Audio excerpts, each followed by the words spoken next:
Hey guys, Cam here from PhoneDog.com, and I have an HTC Desire 816. Now this was launched in February at MWC in Barcelona, and it was released to be one of those phones that was there for people who didn't want to spend a lot of money but still wanted a good big phone.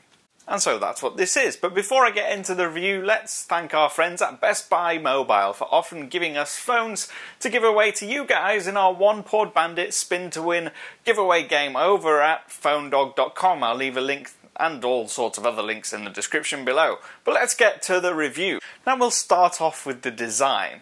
There's no escaping that this phone is made from plastic, but it's made from two parts or two different materials. On the back you have this shiny glossy panel, whereas around the sides and forming the main body of the phone is a harder, more solid, matte finished polycarbonate. It's got curved edges around the top, bottom and both sides, and that helps give it a more comfortable in-hand feel. Now there is a seam where you see the two materials join all the way around the edges, and that looks like it should give you a less than premium feel, or at least a poor quality feel, but it doesn't. It actually feels surprisingly solid in hand. Granted, it's not as solid as what you might get from a unibody phone, but it still feels more solid than a lot of other plastic phones, and it certainly does not feel flimsy.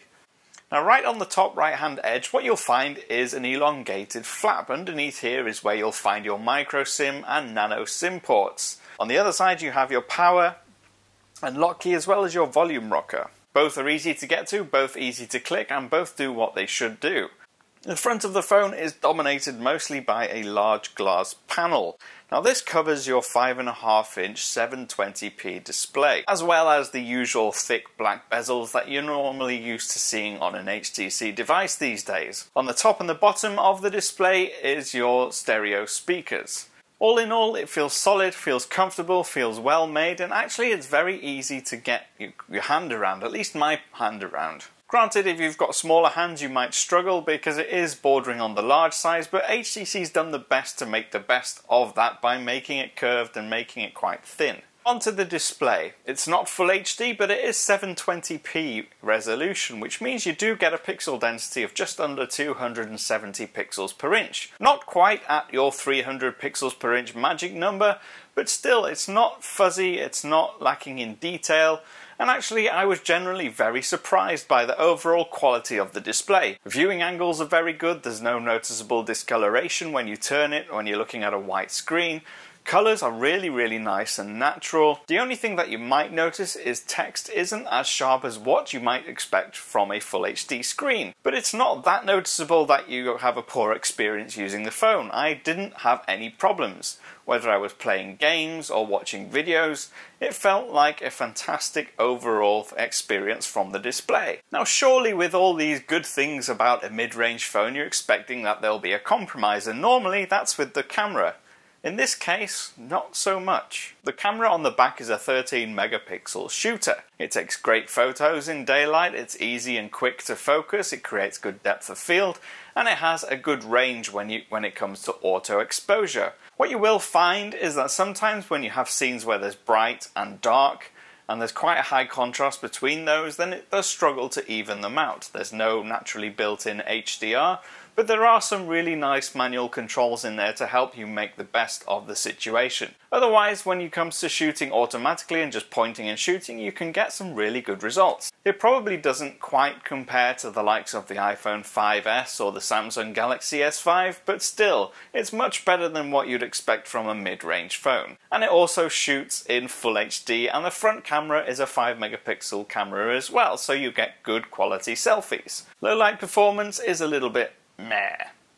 It doesn't produce amazing shots, but at the same time they're not the worst that I've ever seen. Now onto the sound, and this is something that's become a bit of a trademark for HTC. It does have these stereo speakers on the top and the bottom of the display, and they produce fantastic loud sound. It's got a good balance when you compare it to other phones that only have single speakers. It is a really good experience, especially when you're playing games or watching movies. It helps you to feel a lot more immersed in what you're watching or playing. There's really very little to complain about here.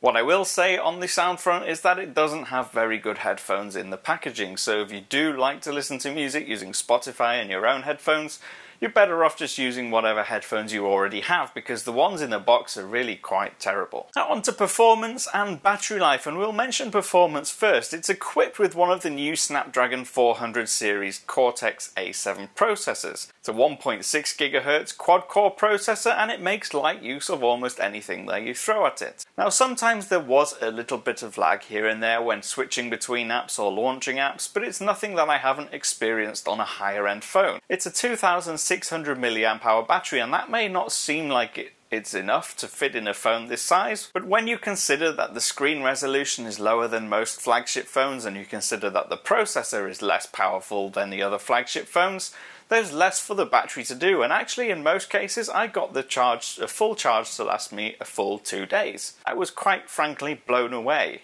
It's fantastic. So all in all, considering it's a mid-range phone, there are very few compromises with the Desire 816. After I'd unboxed it last week, I actually found myself using it as my daily driver for about 3 or 4 days. It wasn't on purpose, but because I liked it so much, I liked the way it felt, I liked what I could do with it, I like the experience that I got overall. It's actually become one of my own personal favourite phones of this year. That's regardless of price. It generally is a very good phone.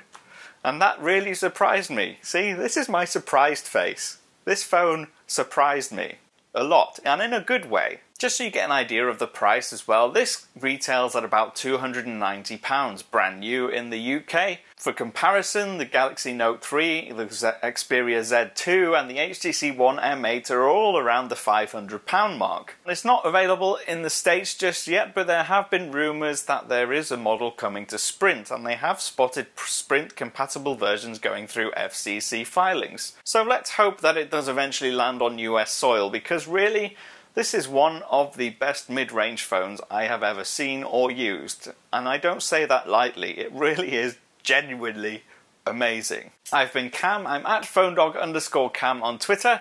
If you want to ask me any questions or tell me I'm an idiot for liking this phone so much, please feel free, shout at me on there, or use the comments. And of course, if you like us, if you like what we do, like our videos, click thumbs up and subscribe, and stay tuned for more quality content from phonedog.com. I will see you again soon.